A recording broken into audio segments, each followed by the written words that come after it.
Good evening, everybody. My name is Scott Jacobs, and you are listening to Juiced Sports Radio, covering the phenomenon that no one's covering, John Skelton Fever. Not skeleton, Skelton. Here with NFL expert Mike K. Mike, John Skelton is quietly putting together a strange Tebow-esque season.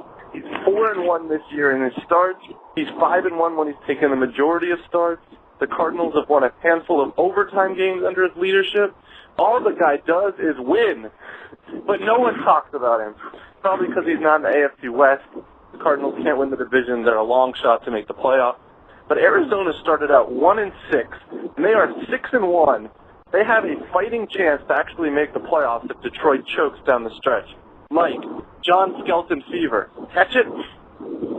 Yeah, man, I'm down with Skelton Mania, the NFC West version of Tebow Mania. I mean, he does just win, and to tell you the truth, he was one of my favorite prospects. If you go and look at my draft stuff from last year's draft, he was probably one of my top 3 favorite quarterbacks in the draft, and I'm thrilled that he's doing well. He just seems to have a ton of poise. He plays like he's got nothing to lose, and I think, starting off 1-6 and not having to worry about making a playoff run or, having high expectations helped him. But, I mean, he seems to win when it counts. His team does the job for the first 3 quarters, and then he wins in the 4th quarter. Nobody's going to cover it, obviously, like you said, because of, he didn't go to Florida. He went to Fordham. He's not a big name. He's not really a sexy-looking dude. I mean, his name isn't sexy either. It's not catchy at all. Nobody's going to jump on that bandwagon. But I'll tell you, this guy on the phone right now with you, he's on that bandwagon. Let me ask you this, because there's some interesting parallels. Obviously, you got Fordham and Florida. They're both second-year players. You've got one is they're both big guys, although Skelton is 6'6", 244 pounds. He is a tall guy. When we look back, and this is really looking into your crystal ball, but when we look back, say 10 years from now, which guy will have the better, longer NFL career, John Skelton or Tim Tebow?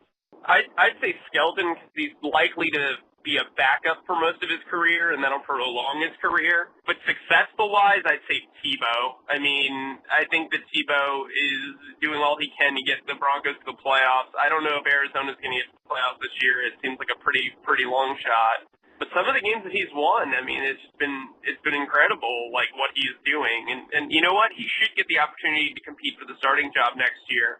I know Kevin Kolb hasn't done very well, but I don't see the Cardinals letting him go after the investment they've made. How much does this reflect the media's bias in Tim Tebow?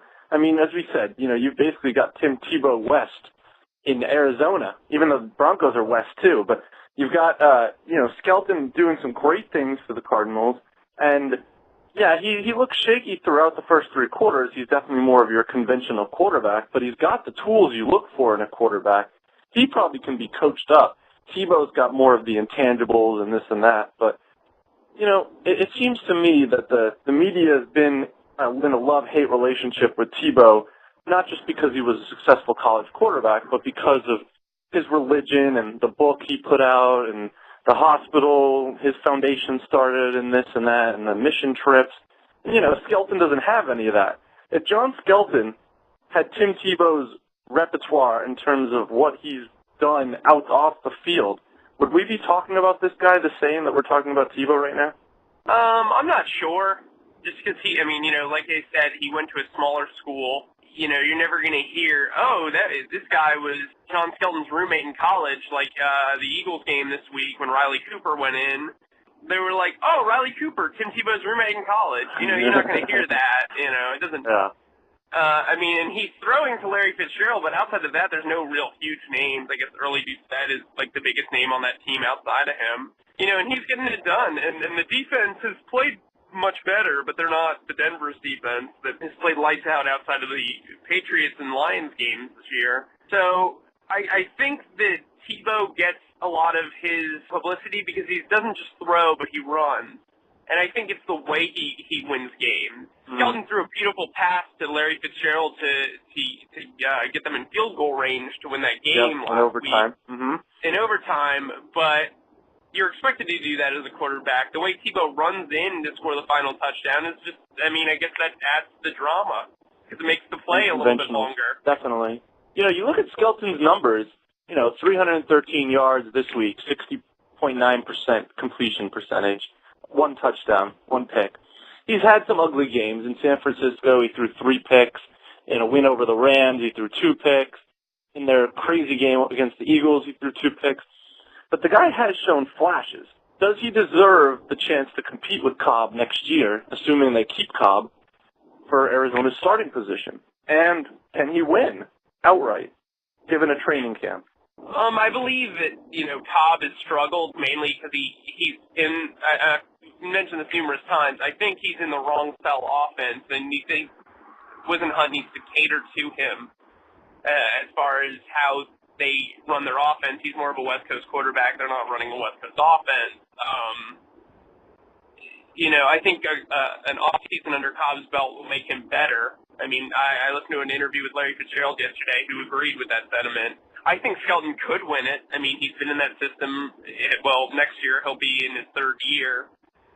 He hasn't been in any other system since he's been in the pros. This is kind of give him the edge. I think he could win it, and I do think, like I said earlier, I do think he should be able to compete. I think every quarterback should compete. Nobody, unless you're Peyton Manning or Tom Brady or Aaron Rodgers, you should have an open competition. Michael Vick next year should be competing with Mike Kafka and whoever they draft.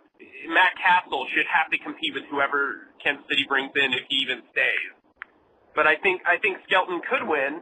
He does have the tools, like you said. He's a tall guy, and that was actually the knock on him coming out, is that he wouldn't be able to move. He doesn't have the accuracy of Peyton Manning that Peyton Manning has, even though they're the similar height, but they're also the similar mobility, and Peyton Manning's got all the accuracy and the intangibles, and Skelton doesn't. That was his knock in college, or coming out. I'm going to get you out on this one. Is Skelton worthy of starting, even if Cobb is healthy, given what Skelton has done this season for Arizona? Absolutely. If not, then Whisenhunt doesn't take wins into effect. It's all about money. It's all about appeasing your owner. Because Skelton has 1 game. Cobb's won 2, I believe. So, I don't see any way you can justify to your fan base starting Cobb if he is even the least bit injured or even healthy. You got to go with who wins. Just like the Broncos couldn't justify bringing in Brady Quinn if, Tebow's 100%. It just doesn't, I know that's kind of hard to compare, but, you can't do that. There you have it, folks. He's Mike. I'm Scott. You've been listening to Juiced Sports Radio.